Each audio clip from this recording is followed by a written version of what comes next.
ऐसी शक्ति जो भाजपा पोषित शक्ति है वो जगह जगह कांग्रेस के वोट काटने के लिए कैंडिडेट को स्पॉन्सर कर।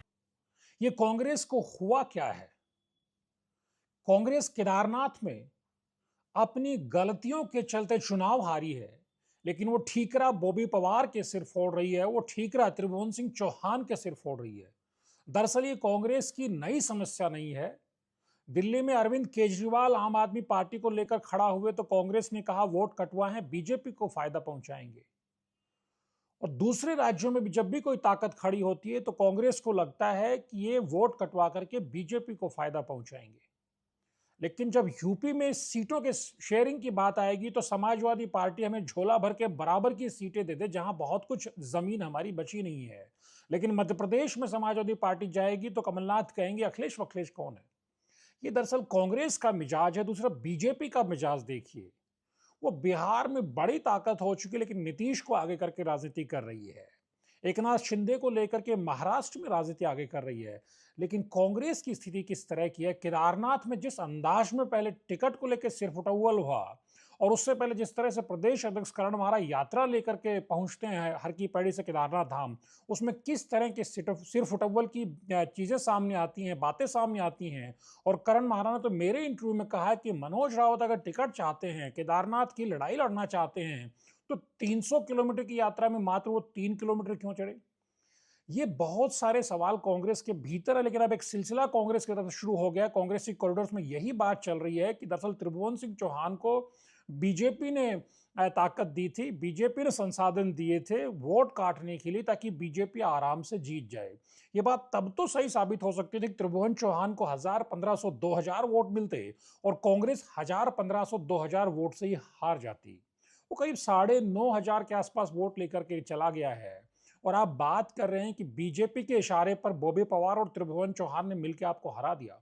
बॉबी पवार ने तो दो टूक जवाब दे दिया, क्योंकि ये लड़ाई उस वक्त बड़ी जब हरीश रावत भी कांग्रेस के सबसे बड़े दिग्गज हैं, वो कहते हैं कि ये कोई ऐसी सोची समझी रणनीति के तहत हो रहा है कि बीजेपी की ताकत से बीजेपी को ताकत देने के लिए एक शक्ति चुनाव में खड़ा हो रही है और वो बीजेपी को फायदा पहुंचाती है, कांग्रेस को नुकसान पहुंचाती है।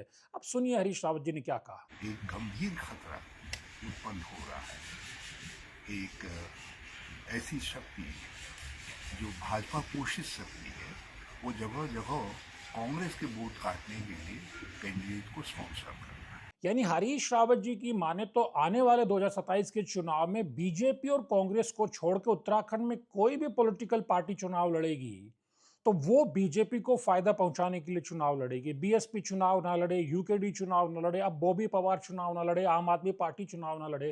रावत जी, ऐसे कैसे बात बनेगी? क्या कांग्रेस को खुद आईना देख करके आत्मचिंतन नहीं करना चाहिए कि आप कितनी मजबूती से चुनाव लड़े थे, आप कितना मजबूत प्रत्याशी उतार पाए थे? क्या ये सवाल आपके सामने नहीं होना चाहिए? और हरीश रावत जी तो खुद किस तरह से केदारनाथ में चुनाव चल रहा था और मदरसों से लेकर के न जाने किस तरह के बयान करके वो शराब जिहाद, पैसा जिहाद, यानी जिहाद की बात करके किस तरह से बीजेपी की मदद करना चाह रहे थे। कि ये सवाल नहीं खड़े हो रहे, कि ये सवाल हरीश रावत पर खड़े नहीं हो रहे कि वो चुनाव के दौरान बयान देकर कह रहे थे कि बीजेपी में दो ताकतें काम कर रही हैं। एक ताकत कोशिश कर रही है कि धामी जी को धक्का दो, यानी कि उनको केदारनाथ में चुनाव हरवा के उनको कुर्सी से उतरवा दो, और दूसरी ताकत बीजेपी के भीतर चाहती है कि नहीं, केदारनाथ चुनाव जीते, धामी की कुर्सी बची रहे। ये किसके लिए बयान आप दे रहे थे?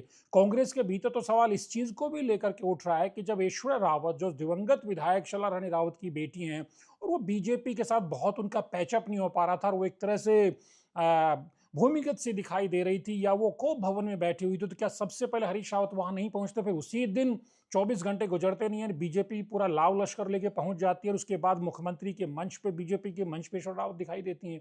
ये बहुत सारे सवाल कांग्रेस के भीतर से हरीश रावत की राजनीति और कांग्रेस के भीतर नेताओं की जो क्षत्रपों की आपसी राजनीति है वो साफ तौर पर दिखाई देती है। इससे बेहतर तो गणेश गोदियाल ने एक सेंसिबल बयान दिया है कि हम विपक्ष के वोटों को एक साथ लामबंद नहीं कर पाए, अपने साथ लेकर के नहीं आ पाए। इस तरह के बयान फिर भी डाइजेस्ट हो सकते हैं, लेकिन ये कहना कि कोई ताकत है जो बीजेपी के इशारे पर सिर्फ कांग्रेस को हराने के लिए काम कर रही है, अपने आप में एक हास्यास्पद सी स्थिति है। क्योंकि कांग्रेस को समझना पड़ेगा कि 2027 की चुनावी लड़ाई में बॉबी पवार को जिस तरह का रिस्पॉन्स मिल रहा है, या इस तरह की जो तीसरी ताकतें खड़ी हो रही हैं, चाहे वो त्रिभुवन सिंह चौहान हो, बॉबी पवार हो, इन लोगों को अगर इतना जनता का सपोर्ट मिल रहा है तो क्या विपक्ष के वोटों के ध्रुवीकरण को अपने पक्ष में करने की जिम्मेदारी कांग्रेस की नहीं है? आप चुनाव तक आपस में सिर्फ उटव्वल करते रहते हैं, टिकट को लेकर एक दूसरे को मारकाट मचाते रहते हैं, फिर दोष आप बॉबी पवार के सिर मंड देंगे, दोष आप त्रिभुवन सिंह चौहान के सिर में मंड देंगे, तो इससे कैसे बात बनेगी? बॉबी पवार ने दो टूक कहा है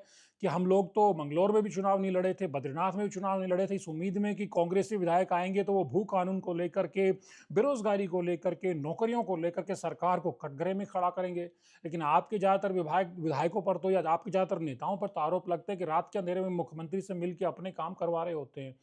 ये बहुत सारे सवाल है। यही वजह है कि बॉबी पवार ने यह कहा है कि कांग्रेस और बीजेपी आपस में मित्र विपक्ष के तौर पर एक तरह से बारी बारी वाली पारी खेल रहे हैं। ये बहुत सारे सवाल है जिन पर कांग्रेस के दिग्गज हरीश रावत से लेकर तमाम नेताओं को विचार करना पड़ेगा, बजाय इसके कि बॉबी पवार या त्रिभुवन सिंह चौहान बीजेपी के इशारे पर कांग्रेस को चुनाव हरवाने की कोशिश कर रहे हैं। आत्ममंथन, आत्मचिंतन कांग्रेस के भीतर होना चाहिए और आवाज वहीं से निकल के आनी चाहिए कि लगातार कांग्रेस की दुर्गति उत्तराखंड में 2014 के बाद से क्यों होती आई है। 2014 के चुनाव में तो बॉबी पवार नहीं थे, 19 के चुनाव में तो बॉबी पवार नहीं थे, बॉबी पवार तो 2024 के चुनाव में आए।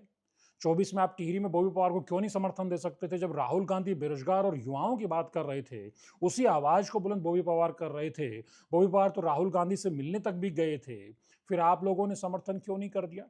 आपने जोत सिंह गुंसोला को चुनाव लड़ा करके क्या साबित किया? किस तरह की दुर्गति आप लोगों ने अपनी कराई? चक्राता में कांग्रेस तीसरे पायदान पर चली गई।